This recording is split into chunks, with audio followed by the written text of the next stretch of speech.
这几冬来，这大新竹地区甲苗栗呢，这学生是愈来愈侪啊，也毋过班级数煞无对咧增加。行政院其实是有编3亿外预算要来起新的教室，也毋过说因为这总预算案是还未审查，所以计划呢是全部拢冻点。有一寡家长是真着急，呼吁立法院这动作就要较紧的。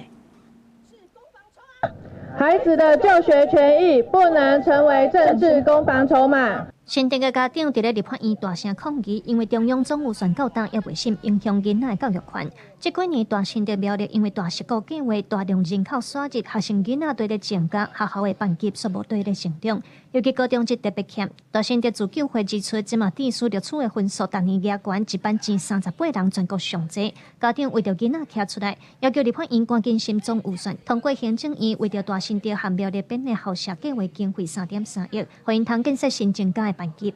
一个整个预算的 package 大约是40亿，3.3亿是它的头期款。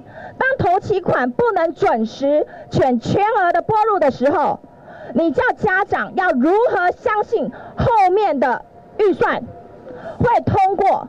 自救会指出，这个预算是用来起高中级新教室和征收的钱。 预算着通过了后，才通落实班级增加政策。家长代表表示，为着争取更较好的教育品质甲资源，这些学生囡仔着对台北和台中等等，逐工来回通勤。若是教育资源竞争的状况唔改善，嘛会冲击到弱势囡仔。当我们今天能够提供的教育量能够提升以后，那这个竞争的状况其实就会有效的降低哦。因为家长们的诉求并不是说每一个孩子他都要进行这个顶尖拔尖的这个学校，其实我们大部分的家长的诉求就是孩子能够在一个公立的学校，降低这个经济的负担。自救会表示，为了增加班级的议题，已经表明3年，真无简单。教育部和地方政府才规划好势，115学年度公立高中级要增加38班，116学年度要增加56班。因也要甲定证书3个各党团抢头，希望立法院专家通过这项建设经费。记者卢尚书、郑准佑台北报道。